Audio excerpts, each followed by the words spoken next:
Hier, c'était la première partie de la table ronde de La Villa des Cœurs Brisés, qui est donc une émission diffusée à 20h tous les soirs, du lundi au vendredi sur TFX.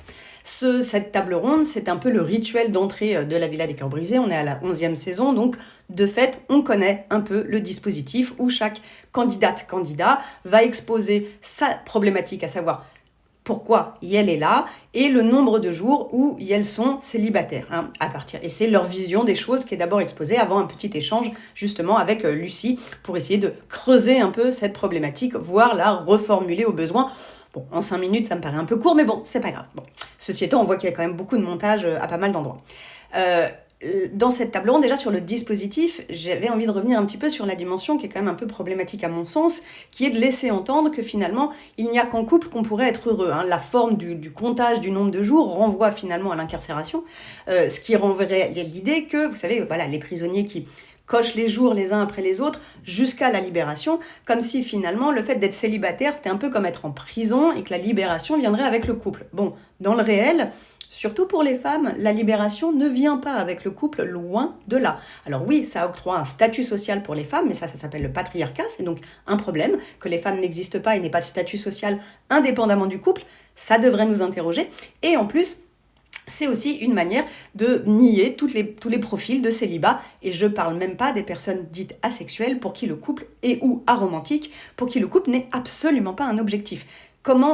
Qu'est-ce que ça induit pour ces personnes qui paraissent à ce moment-là complètement en situation de handicap, voire complètement tarées, voilà. Donc il y a quelque chose comme ça d'assez normatif, voire patriarcal dans la démarche elle-même. Mais ceci dit, il y a des choses avec lesquelles j'ai été d'accord dans ce que justement Lucie a pu évoquer, et notamment le fait qu'elle évoque le fait que l'amour est différent pour chacun et chacune de nous, et ça c'est quelque chose que je crois fondamentalement. Nous avons une façon d'aimer qui est déterminée par notre façon d'être arrivé au monde, d'avoir été attaché aux premières personnes, j'ai dit aux premières figures d'attachement qui nous ont été présentées. Ça peut être nos parents, ça peut être d'autres personnes, ce ne sont pas forcément nos parents, on y reviendra peut-être, et c'est vrai que cette façon d'aimer, elle est propre à chacun de nous, et c'est pour ça qu'elle ne correspond pas forcément à tout le monde non plus. On ne matche pas avec tout le monde, et nos façons d'aimer, ce qu'on appelle classiquement le langage de l'amour, est différent pour chacun. Vous voyez, par exemple, il y a des gens qui vont être tendres par les gestes, d'autres qui vont être tendres par les mots, d'autres encore qui vont être tendres par les attentions. Vous voyez, c'est 3 façons d'être tendre, mais les 3 sont tendres. Vous voyez, bon, voilà. Tout ça pour vous dire que là-dessus, je suis tout à fait d'accord avec elle. Et je trouve qu'on a trop tendance à valoriser une seule façon d'aimer, et qui est souvent d'ailleurs un amour un peu pathologique, un peu passionnel. D'ailleurs, pathos et passion, c'est la même racine, en grec, qui veut dire souffrir. Or, vous voyez, cette idée de l'amour passionnel, les papillons dans le ventre, tout ça, et que ça serait la meilleure façon d'aimer, en fait, c'est pathologique. Donc ça devrait nous interroger aussi. Or, la Villa des Cœurs Brisés n'interroge peu cette distinction et a tendance à survaloriser l'amour un peu érotique, un peu passionnel, justement, sur le mode, comme on l'a vu les années précédentes, qui valorise par exemple la relation Rim et Vincent Queijo, qui était complètement passionnelle, qui a été survalorisée durant plusieurs saisons en plus. Bon.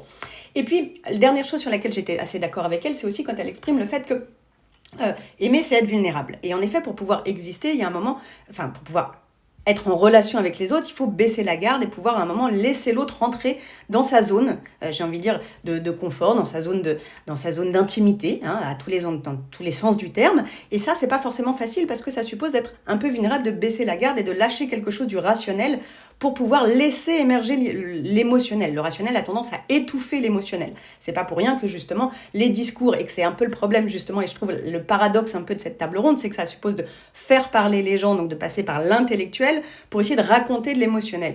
Alors que l'émotionnel se vit, se ressent, et justement ne se dit pas. À partir du moment où on essaye de mettre des mots dessus, vous voyez, quand vous commencez à parler de votre colère, vous n'êtes déjà plus en colère. Mais comme elle le dit d'ailleurs, la colère est très importante pour pouvoir amener à l'action. Là-dessus, je suis tout à fait d'accord avec elle. Mais ce que je trouve un tout petit peu dommage, c'est que justement, elle n'aborde pas le fait que dans la société, on ne valorise pas l'émotionnel. On a même tendance à survaloriser le rationnel qui est renvoyé d'ailleurs souvent à la masculinité, et l'émotionnel à la féminité, étrangement, et qu'on va aussi, associer le rationnel à l'homme blanc, et bizarrement l'irrationnel, voir l'animal à tous ceux qui ne sont pas blancs. Vous voyez, et tous ces éléments-là, je trouve que c'est un petit peu trop passé sous silence parce que c'est pas simplement une histoire d'individus. Ces individus sont le fruit de la société dans laquelle ils évoluent. Ils et elles évoluent. Et donc, à ce titre-là, ça aurait été intéressant de les remettre dans un contexte sociétal et non pas de dire que c'est leur problème individuel. Ben non, c'est un problème qui est beaucoup plus collectif et d'ailleurs, au sein de problèmes dans lesquels on peut se reconnaître les uns les unes les autres. Voilà. Et à ce titre-là, j'aurais trouvé que c'était plus intéressant de l'évoquer comme ça. Ceci étant, je vais devoir vous en faire d'autres des vidéos sur cet épisode d'hier parce que j'ai au moins 2 autres choses dont il faut que je vous parle. À tout de suite!